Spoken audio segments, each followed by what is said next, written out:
ഈശോ മിശിഹായ്ക്ക് സ്തുതിയായിരിക്കട്ടെ. വിനയവും ത്യാഗവും ദിവസേനയുള്ള വിളിയാണ്. ഇന്ന് വിനയത്തെയും ത്യാഗത്തെയും കുറിച്ചുള്ള ഈശോയുടെ ഏറ്റവും ശക്തമായ പ്രബോധനങ്ങളിൽ ഒന്നിലേക്ക് നമ്മൾ മുഴുകുകയാണ്. വിശുദ്ധ ലൂക്കായുടെ സുവിശേഷം 9-ാം അധ്യായം 23-ാം വാക്യം. അവൻ എല്ലാവരോടുമായി പറഞ്ഞു, ആരെങ്കിലും എന്നെ അനുഗമിക്കാൻ ആഗ്രഹിക്കുന്നെങ്കിൽ അവൻ തന്നെ തന്നെ പരിത്യജിച്ച് അനുദിനം തന്റെ കുരിശുമെടുത്തുകൊണ്ട് എന്നെ അനുഗമിക്കട്ടെ. ഈ വാക്യം പ്രവർത്തനത്തിനുള്ള ആഹ്വാനമാണ്. നമ്മുടെ വ്യക്തിപരമായ ആഗ്രഹങ്ങൾ കീഴടക്കി താഴ്മയുടെയും ത്യാഗത്തിന്റെയും ഹൃദയത്തോടെ ഈശോയെ അനുഗമിക്കാൻ ഇത് നമ്മെ വെല്ലുവിളിക്കുന്നു. ദിവസേന നമ്മുടെ കുരിശെടുക്കുക എന്നതിന്റെ അർത്ഥം എന്താണ്? നമ്മുടെ ദൈനംദിന ജീവിതത്തിൽ ഇതെങ്ങനെ ജീവിക്കാമെന്ന് നമുക്ക് പരിചിന്തനം ചെയ്യാം. നമ്മെ തന്നെ പരിത്യജിക്കുക എന്നതിന്റെ അർത്ഥം എന്താണ്? നമ്മളെ തന്നെ പരിത്യജിക്കുക എന്നതിനർത്ഥം നമുക്ക് മൂല്യമില്ല എന്നല്ല. അതിനർത്ഥം ദൈവത്തിന്റെ മഹത്തായ ഉദ്ദേശത്തിനായി നാം നമ്മുടെ ഇഷ്ടം സമർപ്പിക്കുന്നു എന്നാണ്. അത് അഹങ്കാരം, സ്വാർത്ഥ അഭിലാഷങ്ങൾ, ലൗകിക മോഹങ്ങൾ എന്നിവ ഉപേക്ഷിച്ച് ഈശോയുടെ സ്നേഹത്തിന്റെയും സേവനത്തിന്റെയും മാതൃക പിന്തുടരുക എന്നതാണ്. ഈശോ ഈ രീതിയിൽ ജീവിച്ചു. അവൻ സമ്പത്തോ പ്രശസ്തിയോ സുഖ സൗകര്യങ്ങളോ തേടിയില്ല. തന്റെ പിതാവിന്റെ ഇഷ്ടം ചെയ്യാൻ അവിടുന്ന് ശ്രമിച്ചു. അവിടുത്തെ ത്യാഗത്തിലൂടെ നമുക്ക് നിത്യജീവൻ ലഭിക്കേണ്ടതിന് അവിടുന്ന് തന്നെ തന്നെ പരിത്യജിച്ചു.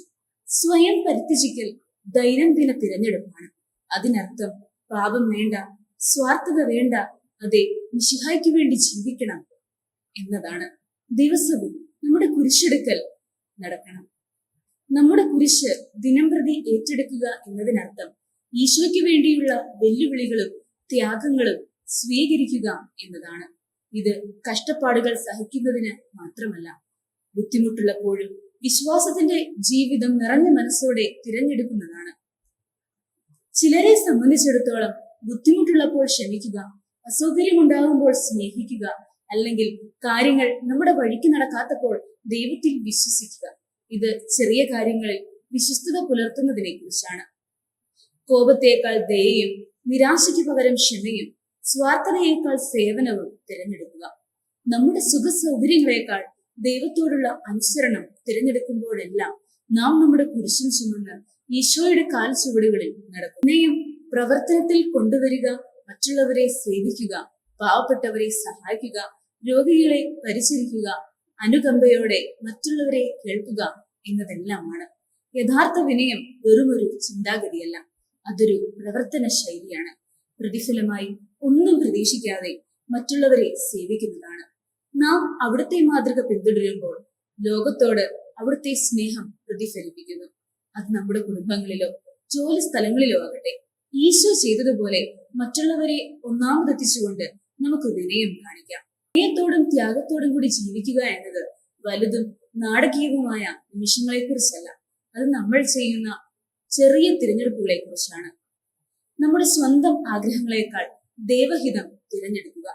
അംഗീകാരം തേടാതെ മറ്റുള്ളവരെ സേവിക്കുക. ത്യാഗം ആവശ്യമായി വരുമ്പോൾ പലതും ദൈവത്തിന്റെ പദ്ധതിയാണെന്ന് വിശ്വസിക്കുക.